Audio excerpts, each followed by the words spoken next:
Hi guys, it's your pal Dr. Sal again, and in today's episode of Dr. Secrets, I'd invite you to join me as we look at the incredible topic of Cipralex, which is also chemically known as Escitalopram.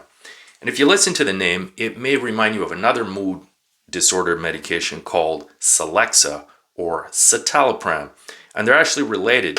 The citalopram is actually a combination of two mirror image molecules, but apparently only one of those mirror images is useful and the other is basically a dud. So Cipralex basically does away with the isomer that is not useful, concentrating only the useful isomer. So that makes it quite a bit more potent. So the dosage for Cipralex is a lot lower than it is for Celexa. In Cipralex, it starts at 10 milligrams and goes up to 20 milligrams maximum. Whereas Celexa, you actually start at 20 milligrams and then move your way up there to 40.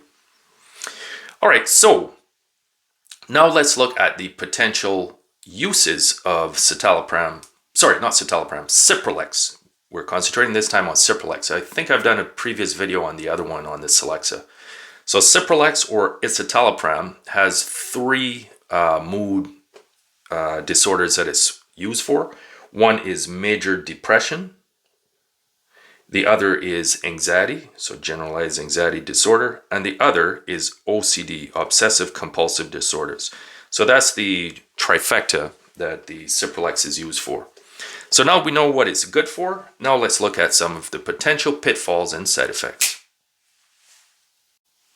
So there was two studies offered by the manufacturer. One arm studied people with depression and the other studied people with anxiety disorders.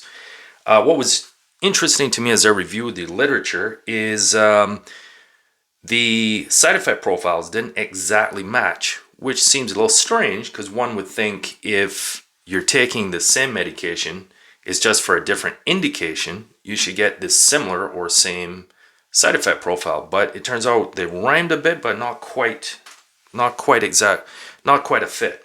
So in this arm here, I put the depressive population, and this one the anxiety population, generalized anxiety disorder, or GAD, and major mood disorder, MDD.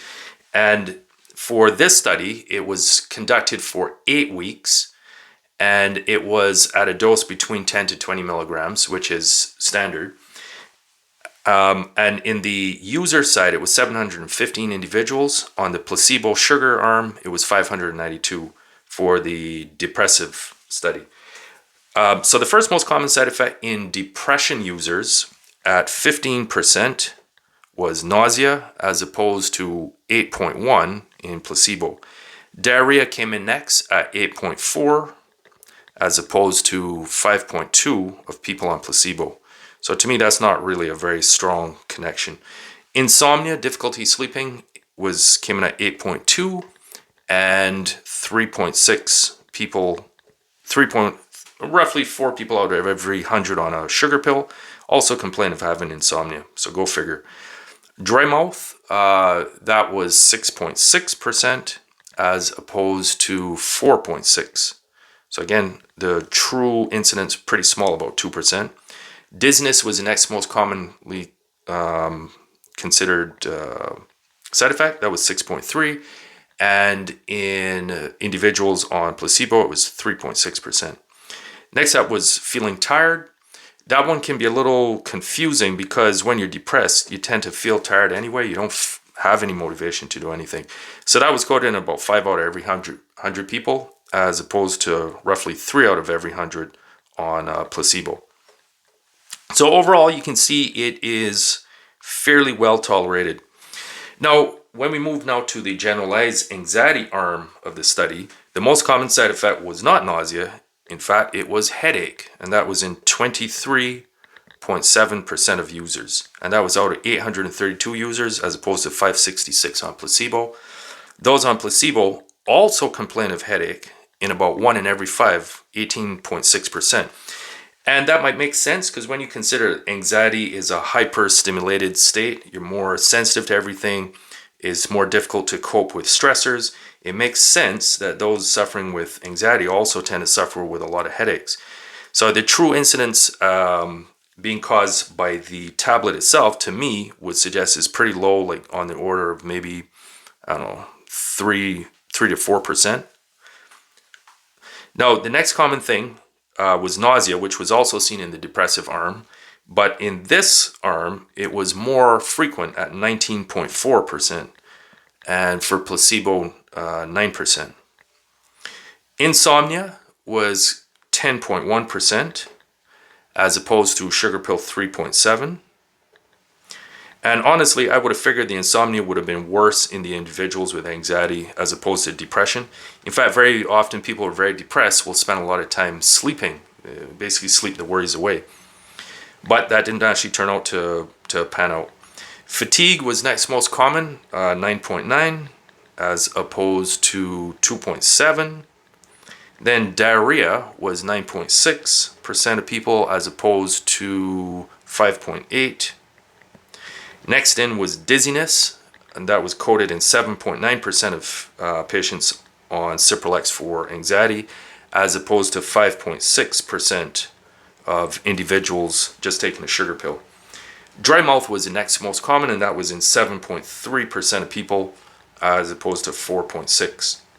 Now, while it was not very common, I'm just also going to list erectile dysfunction, because for males already suffering with anxiety or depression, that can be a real deal breaker. But it's not very common with Cipralex as opposed to some of the older SSRIs. So for the depressive group, the rate of erectile dysfunction was 2.7, as opposed to none taking the sugar pill. So that to me is a direct correlation. So that's for erectile dysfunction, so about 3 in every 100 people, 100 males, sorry. Then for the anxiety arm, the erectile dysfunction was coded in 1.9% of users, as opposed to 0.4 on sugar pill. So again, it's pretty well tolerated. And I've actually had someone come back to me and say that this drug saved their life. No lie. So that, ladies and gentlemen, is the potential side effects on the Cipralex. Very often, a lot of them will subside, especially like the nausea, if you continue taking it. And as per usual, if you're struggling with it, you can start with half a tablet, for example, 5 milligrams. Then as you tolerate it, then take the full 10 milligrams. So ladies and gentlemen, that is Cipralex in a nutshell, and potential pitfalls that you might come across, and a solution on how to get around them. Thanks so much for watching, and we'll talk again soon. Thanks for watching. Get notified of new videos. Subscribe now.